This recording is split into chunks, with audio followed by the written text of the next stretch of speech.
तो last episode में हमने देखा था कि ये क्यूबा बहुत ही ब्लस करते हुए शासन से कहती है कि अगर तुमने इस ट्रायल को पास कर लिया तो फिर मैं अपने फादर से हमारी शादी के बारे में बात करूंगी। तब ये सुनिए शासन पूरा ऊपर से नीचे तक हिल जाता है और फिर बहुत ही फनी स्टाइल में कहता है क्या तुम्हें पता भी है कि तुम क्या बोल रही हो। जिस पर ये क्यूब कहती है कि मैं अपने पापा को बहुत ही अच्छे से जानती हूँ, उन्होंने तो अभी तक तुम्हारे और मेरी शादी के बारे में सोच भी लिया होगा, इसलिए अब हर हाल में तुम्हें इस ट्रायल को पास करना ही होगा।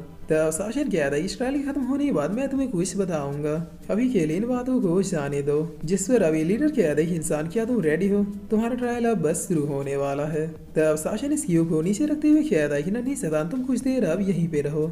और फिर शासन अपने और के साथ बिल्कुल तन के खड़े होते हुए कहता है कि मैं तो हमेशा ही रेडी रहता हूँ, बताइए मुझे क्या करना है। जिस पर लीडर कहता है कि सामने देखो हमारे क्लैन का रेड क्रिस्टल है, तुम्हें बस उस रेड क्रिस्टल में जाके खड़े हो जाना है, जिसके बाद तुम्हें अपनी बॉडी में एक बहुत ही टेरिफाइंग प्रेशर फील होगा।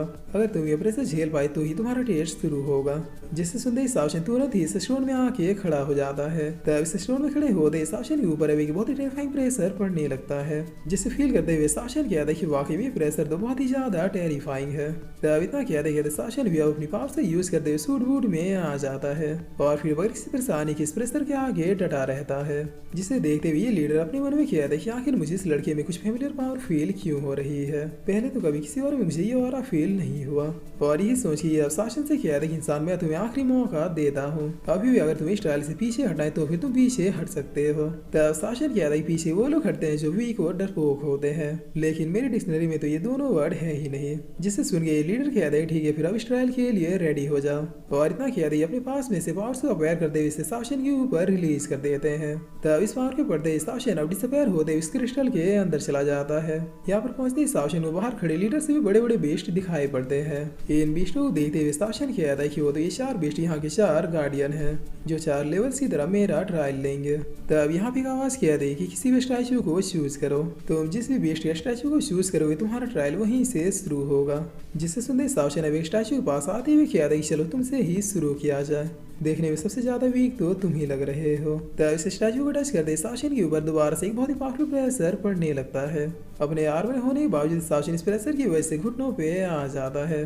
तब शासन अब इस प्रेशर से डील कैसे करना है इसके बारे में सोच ही रहा होता है, लेकिन तभी शासन को फील होता है कि इस प्रेशर की वजह से उसकी बॉडी और भी ज्यादा स्ट्रॉन्ग होने लगी है। देखते ही देखते शासन के ऊपर से पूरा प्रेशर हट जाता है और शासन अब बिल्कुल फ्रीली खड़े होकर अपनी पावर से देखते हुए कहता है कि आखिर यहाँ पे अभी मेरे साथ क्या हुआ। इस प्रेशर की वजह से तो मेरा बॉडी टेम्परिंग मंत्रा और भी ज्यादा इवॉल्व हो गया। जिस पर अब शासन दूसरे स्टैचू की ओर जाते हुए कहता है कि चलो आगे देखते हैं कि आखिर होता क्या है। तब इस दूसरे स्टैचू के पास पहुंच के शासन इसे देखते हुए कहता है कि मुझे ऐसा क्यों लग रहा है कि मेरे बॉडी टेम्परिंग मंत्रा और इस प्लेस में कोई ना कोई कनेक्शन है। खैर सेकंड टेस्ट में देखते हैं कि आखिर इसमें क्या होता है। जिस पर अब इधर ये लीडर कहता है कि आखिर ये कैसे पॉसिबल है, ये इंसान ना सिर्फ बहुत ही आसानी से इन ट्रायल को पास कर रहा है बल्कि इससे ऐसी शक्तियां भी इवॉल्व हो रही है। आखिर दूसरे कल्टिवेटर और इस लड़के के ट्रायल में इतना ज्यादा अंतर क्यों है। इस लड़के की जगह अगर कोई और पर्सन इस ट्रायल में होता तो या तो अभी तक वो मारा जाता या फिर बहुत ही ज्यादा इंजर्ड हो जाता। आखिर क्लैन लीडर होने के बावजूद मैं समझ क्यों नहीं पा रहा कि आखिर यहाँ पे चल क्या रहा है। एक इंसान जिसकी ओरिजिन अननोन है, इसके बावजूद भी हमारे क्लैन की होली पावर से इसकी हेल्प कर रही है। और फिर ये लीडर अब बहुत ही शौक होते हुए कहता है कहीं ये वो तो नहीं। तो इधर हम शासन को देखते हैं जो चारों ट्रायल को खत्म करके अब आगे बढ़ रहा था। आसपास देखते हुए शासन कहता है कि अब और कौन सा टेस्ट देना बाकी है। तब चलते चलते शासन अब अपने सामने एक बहुत ही बड़े जायंट स्टैचू को देखता है और देखते हुए कहता है कि क्या ये फाइनल टेस्ट है। तब शासन कितना कहता है ये स्टैचू भी जाग जाता है। ये अब अपने ट्रू फॉर्म में आते हुए कहता है कि ये पहली बार है जब कोई तुम्हारी जैसा यंग कल्टिवेटर यहाँ तक पहुँच पाया है। बताओ आखिर तुम कौन से गॉड फैमिली से बिलोंग करते हो। जिस पर शासन कहता है कि मैं कोई गॉड नहीं बल्कि एक इंसान हूँ। तब ये सुन के बीस्ट कहता है कि बच्चे मुझसे झूठ बोलना बंद करो, मैं साफ कर सकता हूँ कि तुम्हारे पास जो पावर है वो किसी गॉड की है। जिस पर शासन अपने मन में कहता है कि आखिर ये कौन सी गॉड पावर की बातें कर रहे हैं। तब ये बीस्ट कहता है कि वो तो तुम्हें ऐसे नहीं बताओगे। और फिर ये बीस्ट अब अपने एक अटैक को क्रिएट करते हुए कहता है ठीक है फिर पनिशमेंट के लिए रेडी हो जाओ। तब इतना कहते ही अपने फायर अटैक को सीधे शासन के ऊपर बरसाना शुरू कर देते हैं, लेकिन शासन भी बहुत ही फास्टली इनके अटैकों से बचते हुए पहले आके इनके पैरों मारता है, जिसके बाद दोबारा से ऊपर की ओर जाते हुए अपने हेवनली टाइप फीस्ट को क्रिएट करना शुरू कर देता है। लेकिन ये बीस्ट भी शासन के अटैक को बहुत ही आराम से रोक लेता है, जिसके बाद अपने पंजों से शासन को हिट करता है, जिसकी वजह से शासन सीधे आके जमीन में धंस जाता है। तभी बीस्ट बिना कोई मौका दिए अपने पैरों से साशिन को कुचलना शुरू कर देता है और कुचलते हुए कहता है कि अच्छा हुआ जो मैंने तुम्हारी बातों पे भरोसा नहीं किया, तुम भी बाकियों की तरह ही यूजलेस निकले।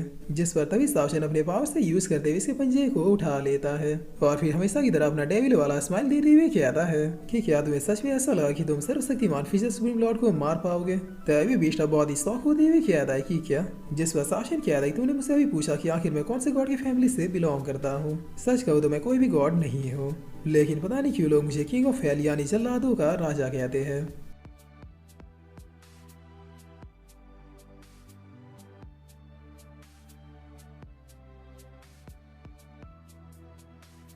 और फिर इसी के साथ ये एपिसोड यहीं पे खत्म होता है।